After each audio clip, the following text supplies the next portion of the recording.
Hello viewers and welcome to my Pokémon X Wonderlocke rule video. Yes, I'm going to be doing a Pokémon X Wonderlocke soon, starting hopefully the day after this goes up, maybe a day or two, I'm not quite sure, we'll have to see how everything goes. Anyway, so a Pokémon X Wonderlocke. Now I'm going to be going through the rules in a moment, but first, there'll be something on screen now prompting you to please choose my starter Pokémon in the comments below, vote either, obviously Chespin, Fennekin or Froakie, and the one with the most votes I will choose. I have no real rules which one I pick, so I'm leaving it up to you guys. Anyway, on to the rules of a Pokémon X Wonderlocke, or alternatively a Pokémon Y Wonderlocke if you want to play along with me.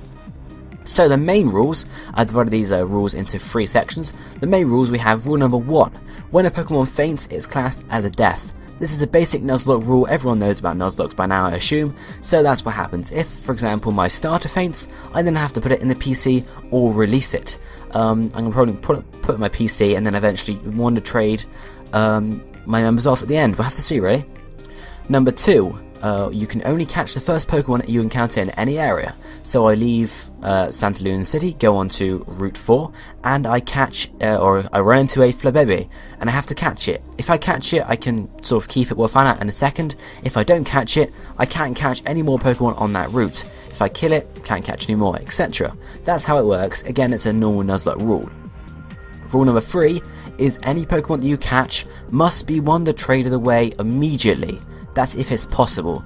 Obviously, if you're playing this in an area that doesn't have a Wi-Fi connection, or you're just playing it on the road rather than at your house, you won't be able to access the internet, so you have to sort of leave the Pokemon until you can Wonder Trade it away.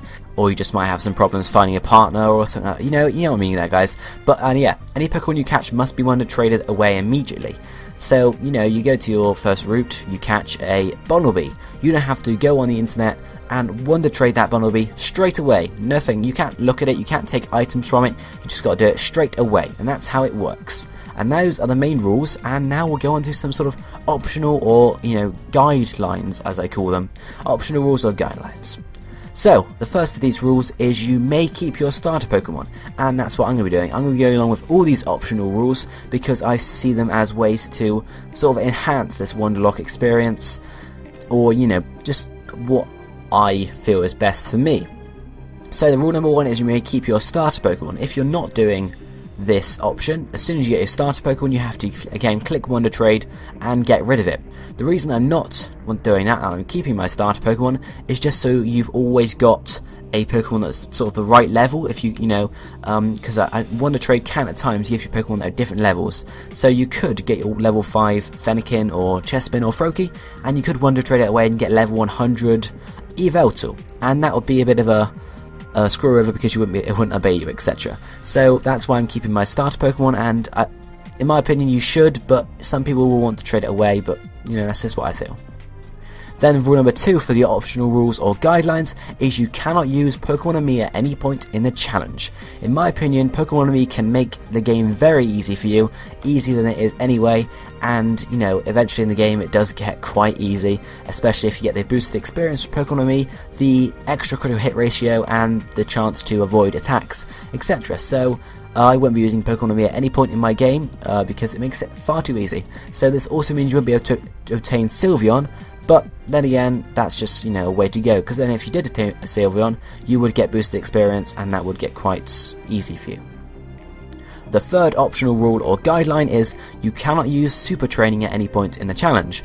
Much like Pokémon Amie, this can make the game very easy, because as soon as you get your starter, I could super train it in the stats it's good in. So I could super train my Froakie to have maximum special attack and maximum speed, and that would make it very easy, whereas not using super training and letting the EVs flow in through normal trainer or wild Pokemon battles then makes it sort of fairer, because your EVs are spread out, so you don't have any totally awesome, super evil Pokemon.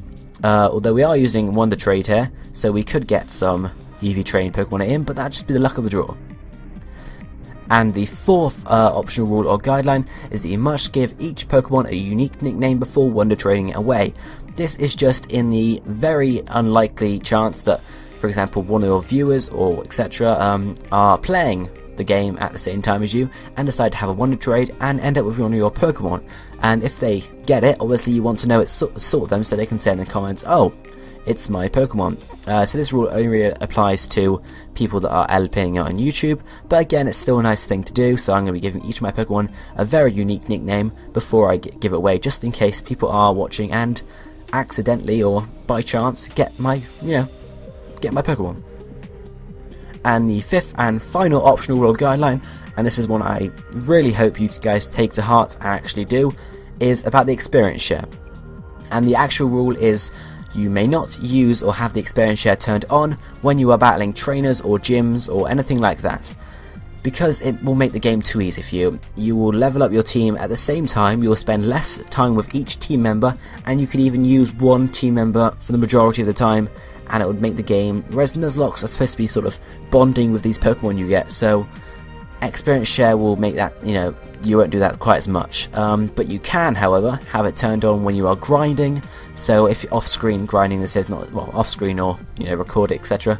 So grinding against wild Pokemon, if you want to get all your Pokemon up to a reasonable sort of substantial level that they won't get completely owned at one shot, you can do that off-screen, or, well, not, I'm going to do it off-screen, but yeah, and they'll be doing it against wild Pokemon, and since, I will be adjusting my team, so I'm not going to have the experience share turned on when my whole team is there. I'm going to be doing it with possibly one of my team members that needs leveling up a bit, and then one that needs leveling up a lot, and I will cycle around the first member, so none of my team will be over-leveled extremely. And then we come on to the hardcore rules, as I sort of name them. These are rules that will make it very difficult for you in the challenge. I'm not going to be doing any of these rules myself, but if you really do want to challenge yourself to an extreme, you can definitely try some of these rules out and see how far you get. Now, the first of these rules, these are really just touching the surface of the hardcore rules. There are many more you could do, but these are just some of the ones I picked out. Rule number 1 is you cannot use Healy items during battle. So that's no full restores. You can use them outside of battle, but you can't use them in battle because, well, basically that would make it a bit too easy. So you left in there, but no full restores, no full heals, no antidotes, etc. So you can't really restore your Pokemon in battle at all. The second hardcore rule I've chosen is you cannot give your Pokemon held items. So it means no sort of type boosting items like Miracle Seed or a Mystic Water. No berries, etc., because that could constitute healing in battle, and just stuff like that. Now, this third rule will also sort of get countered out by the second, and that's you cannot use Mega Evolution, because Mega Evolution, you could feel it could make your game too easy, so you could say you can't use Mega Evolution.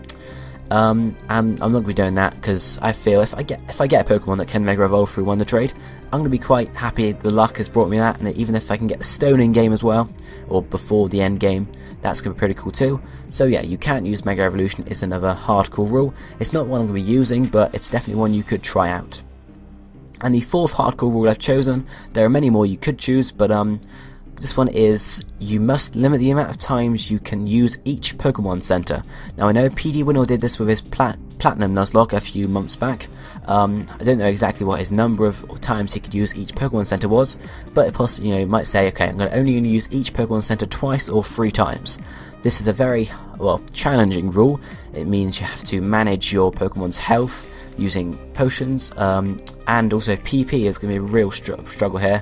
Again, there are the Berry Fields though, so I'm not going to be using the Berry Fields too much in my Wonderlocke, but yeah, you don't want to use them too much because it could make the game too easy with endless amounts of leper berries and orange berries and citrus berries, etc. But yeah, limiting the amount of times you can use each Pokemon Center is a very challenging rule. It means you must manage your Pokemon's PP. You can't use, you can't really battle against wild Pokemon either to level up, so it'd be a very challenging rule, and you definitely have to sort of watch yourself if you're going along that road. But to clarify, I'm not going against any of the hardcore rules, I'm just going against the optional rules or guidelines, because those are the ones I feel that makes the challenge fair. Of course, you don't have to use the optional rules or guidelines, that's why they are optional, but it's definitely ones I suggest you use. So guys, so ends my Pokemon X Wonderlocke rule video, and as I said at the start, you can please vote for the starter I should pick in the Pokemon X Wonderlocke. As I've explained, I will be keeping it, I'll be joining us for the whole journey. So yeah, I'll be seeing you guys in the first part of that Pokemon X Wonderlocke, either tomorrow or the day after. Thanks for watching guys, I hope you enjoyed the video, please share, like and comment and other stuff like that, and I'll see you next time guys, goodbye.